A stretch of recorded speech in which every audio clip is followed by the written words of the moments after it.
大家好，歡迎嚟到窩年 Magazine。今日係2025年嘅9月3號啊，呢條係第3條片嚟嘅。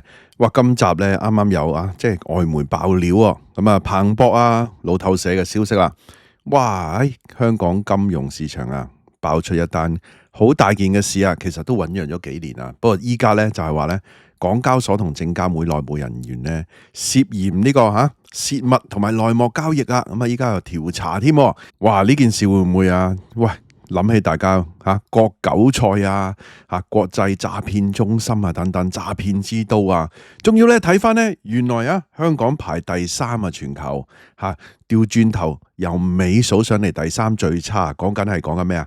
香港嘅內幕交易比例，哇，有冇咁誇張啊？不如我哋去片去了解下呢個消息，同埋咧討論下呢個情況啦。去片喺開始之前，希望大家免費訂閱我頻道 ，subscribe 我 channel，comment like 同埋 share 埋俾你朋友啊！如果可以嘅話咧，免費 join 埋我 Patreon 作為後備。行有餘力嘅話咧，可以喺 Patreon 嗰度咧每個月請我飲咖啡嘅噃。另外咧，我有一個最高級別嘅會員，咁有額外嘅內容啊，敏感嘅議題同埋一啲付費嘅內容俾大家嘅。多謝大家。咁新鮮熱辣嘅消息啊，路透社都有報道噶啦。其實主要咧就係彭博啊，首先咧就係最新嘅報道啦，9月3號嘅。香港當局咧正調查最少涉嫌2名港交所Hong Kong EX 同埋證監會SFC 嘅職員嘅內幕交易指控。調查重點咧就係咧呢啲內部人員咧，可能喺過去幾年咧向交易員經紀甚至乎社交媒體嘅 KOL 咧泄露未公開資訊啊。哇，唔怪之依家嗰啲咩話要俾 number 啦，我都奇怪啦。我冇水晶球啊，當然唔係啦，有啲真係認真分析嘅。但係有啲咧原來係咁樣嘅。但係咧呢啲內幕交易係咪炒上咗又跌翻落嚟咧？又成咧係嘛？仲要係涉及咧幾十間上市公司嘅重要公告，幾十間啊大佬，咁即係唔係個別啦？成個咧變成一個局詐騙大局添。當中咧包括私有化嘅消息添，而且咧唔單止係一單半單，可能係一個咧長期系統性嘅問題啊！消息人士話咧，調查咧已經進行咗幾個月噶啦。我一陣後面咧都有一啲舊嘅新聞咧，攞咗其中1-2個例子啊！哇，幾犀利啊，係嘛？但係咧呢啲案件咧，往往需要好幾年先有結果噶，而且咧未必一定會提控添噶。價格異動嘅消息有咩呢？佢都有引述。點解會引起咁大關注呢？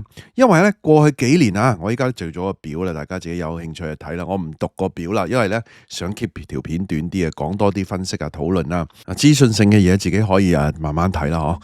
香港市場上咧有好多股份咧喺正式公布之前咧就出現咧莫名其妙嘅急升，例如咧2023年嘅 IMAX China 咧係私有化消息公布前2日咧，股價突然之間暴升。呢度有呢度IMAX 喺呢度突然之間暴升啦，話創咗咧2年最大嘅升幅添噶。另外新創建啦，呢個即係睇唔清楚，係啦，新創建咧喺2023年6月咧私有化建議公布前4日咧，股價就突然之間咧暴升到去1年最大嘅漲幅啊！雖然咧未有證據證明呢啲異動咧一定係同今次嘅調查有關啊，但係呢啲例子咧正正反映市場早有泄密嘅疑慮噶啦。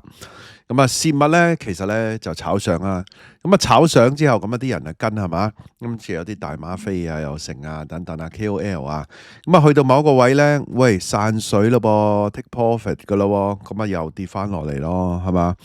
呢個就點啊？呢個過程咧籠統咪稱之為韭菜咯，割韭菜啦，係嘛？呢類情況咧，其實唔係單一嘅個案啊，而係咧長期困擾住香港嗰個市場啊。但係都唔驚啊，啲人覺得咩唔緊要啊，你咪操作咯，你咪咁咯，我照入啦。嗱，升即係啦，咁我入到最高，我係股神嚟噶嘛，你唔係啊嘛。跟住咧諗住咧同嗰啲老千一齊可以跳船啊，係嘛？當然啦，跳到你咪係股神咯，跳唔到你咪就係韭菜咯。當然啦，即係話咧，就算係咁咧，一樣係有人有錢賺嘅，係嘛？即係就係咁咯。頭先音樂椅啫嘛，音樂椅都有人贏噶。倫敦嘅 Base 商學院嘅2024年嘅研究調查顯示喺2023年咧，香港有10.26% 嘅交易咧，哇，屬於泄密交易啊！竟然係咧全球排第3添啊！僅次於咧南韓同美國，有機會啊！人哋仲衰，美國仲衰，南韓仲衰，係嘛？即係咧，我哋咧有時咧就香港以前好勁，好好，依家越嚟越差，越嚟越差，越嚟越差。但係咧唔緊要喎，只要我揾個地方咧，人哋衰或者冇我咁衰咧，人哋衰咁啊，將個話題扯開咗去啦，就唔使你自己咧步向差咗啦。咁啊，南韓同美國，點解美國咁咧？美國都有好多中概股過去咧，我都拍咗有一集係嘛，就特登講咧，即係甚至乎咧割翻美國人韭菜添，割美國佬韭菜幾威係嘛？咁有啲咧當然啦，就係即係其實係大嗎啡咁喺中國嗰度咧就即係上市公司喺香港或者係中國或者係點樣啦，喺美國上咗市之後咧，大嗎啡割完之後咧又跌翻落嚟啦。嗱，再加上咧以往香港咧仲有個 Nefarious 嘅 network 呢類咧臭名昭彰嘅內幕網絡啦，令到咧外界咧對香港金融市場嗰個誠信咧產生一定嘅陰影啦。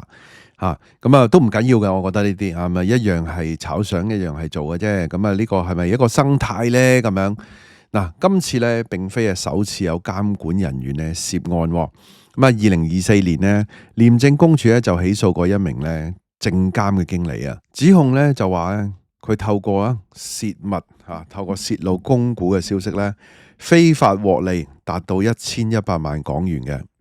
今年年初咧，另一名證監嘅副總監同埋被控串謀妨礙司法公正，咁更加涉嫌咧教人點樣咧應對呢個市場嘅操控調查。哇，咁都得教埋你點樣俾人調查，點樣處理係嘛？更早之前咧，港交所 IPO 嘅審批部門嘅前聯席主管咧，亦都因為受賄案咧而被起訴啊！最後咧被判無罪釋放喎。嗱，呢啲例子咧就係監管機構本身咧唔係鐵板一塊啦，人員嘅操守咧一旦出現漏洞，而且依家你睇到依家係嘛個情況啊，咁就會影響咧直接影響市場嗰個公平性啦。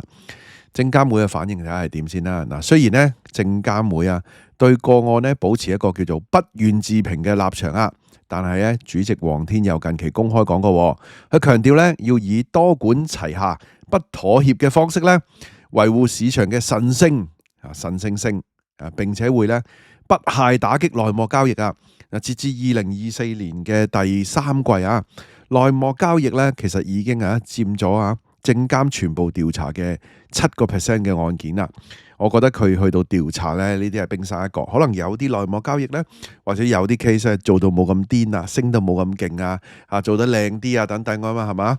咁嗱，仲包括咧佢話咧針對咧某國明星咧對沖基金添，一個咧香港嘅富豪家族同埋咧一位知名嘅導演嘅案件啦。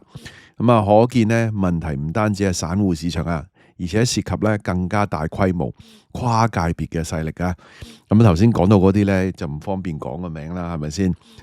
即係你知嘅，你咪下低猜度下咯，唔係我講噶。我都抄翻早前嘅 news 即係有時我睇新聞，有時點解要做咁多嘢咧？係要睇翻之前有冇啲咩嘢咁值得同大家咧攞翻出嚟reference 翻俾大家聽啦。2023年其實彭博已經報道過啦，即係呢個 IMAX China 同埋新創建呢兩單嘢啦。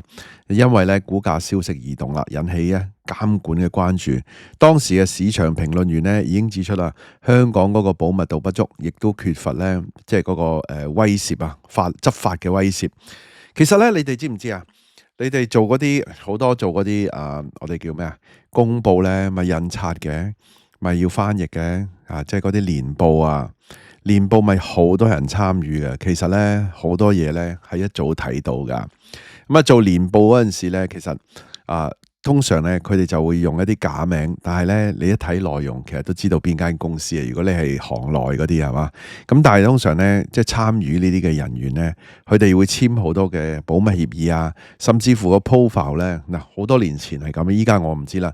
個 profile 其實係擺埋落去廉政公署嗰度噶即係但係咧你有冇執法有冇成咧？但係點解咁多年都仲有咁多呢啲事情發生咧？係嘛？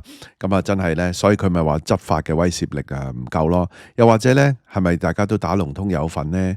而且咧參與嘅人士咧又涉及咁多有一份分析報告仲話咧，原來喺亞太地區咧超過一半嘅交易咧公佈前已經泄密噶啦。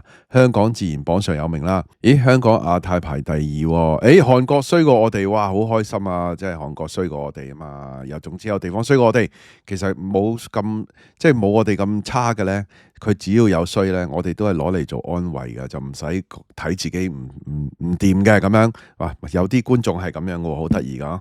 好啦，嗱，證監會咧其後啊，雖然咧加強監管啦。例如2023年咧3月咧進行咗投資者嘅識別制度啊，個 ID 嘅制度啦，咁啊要求投資者咧交易要實名登記，但係咧似乎未能杜絕問題。其實呢啲冇乜用啊，點解咧？譬如你喺入邊做嘅，你知道你有份做年報嘅又好，你係監管啊嗰啲等等都好啦，係嘛嚇？你知道嘅，你咪唔自己買啊？係咪啊？揾其他人買都得噶，有啲人係咁樣喎，咁要有啲制度杜絕埋呢啲先得啊。不過好難啊，係嘛？咁啊嗱，呢件事情咧，即係其實唔係淨係幾個人犯法咁簡單啊。大家要明白一樣嘢，就係對呢個香港金融市場嗰個制度啊，個信心嘅打擊。咁啊，美國排第一，美國點解排第一？美國咧個體量大嘛，公司多嘛，同埋咧佢上市容易啊，所以咧好多咧之前我都拍咗一集啊，港股啊嗰啲等等咧，香港嘅公司咧都去嗰度上嘅，好多空間操作。美國就同香港就唔同啦，就係隨便即係比較簡單，就好容易上市，冇咁多錢。咁啊，所以咧一樣啊，要好小心噶嚇。好啦，嗱講翻呢度啦，第一啦，即係嗰個依家嗰個對香港嗰個信心嘅情況啊。嗱，第一咧，竟然涉及到港交所同埋證監會，其實本身佢哋係守籠嘅嚇，守門嘅，自己咧監守就自盜係嘛，外界咪會懷疑啦，喂，仲值唔值得信賴咧咁樣啦。第二啦，私有化啦。收購等等呢啲大型嘅交易啦，一路都其實係香港市場重要嘅部分啊。如果咧咁樣下下事前洩漏，咁啊散戶咧永遠係處於劣勢啦，投資嘅環境咧咁啊會失衡嘅。第三咧嗱，中美嘅金融博弈同埋外資撤退嘅背景底下咧，香港更加需要咧鞏固呢個公信力。咁你可以話喂，人哋美國仲差咁樣，咁可唔可以用呢樣嘢？我哋排第三咁樣贏咗美國咧，咁樣係嘛？值得大家深思啊！咁啊睇下人哋信邊個咯。咁啊如果咧出現呢個內幕文化咧，會令個資金更加流走啊！咁啊呢種咁嘅玩法咧，其實割韭菜到底係淨係割散戶咧，定係連啲外國資金都可以割埋咧？外國資金有冇辦法參與呢啲內幕嘅人咧？咁樣咧，好難講啦，呢啲真係冇資料啦，係嘛？咁啊嗱，今集內容差唔多啦，大家點睇咧？不妨喺下低留言啦。不過咧，哇，越嚟越多嘢詐騙咁樣，真係好難搞啊！大家都聽到嚟呢度啦，希望大家 like 埋呢條片啦 ，share 埋俾朋友，記得未 subscribe 嘅要 subscribe 埋啊！可以嘅話，join埋我 Patreon啦。多謝收看，拜拜。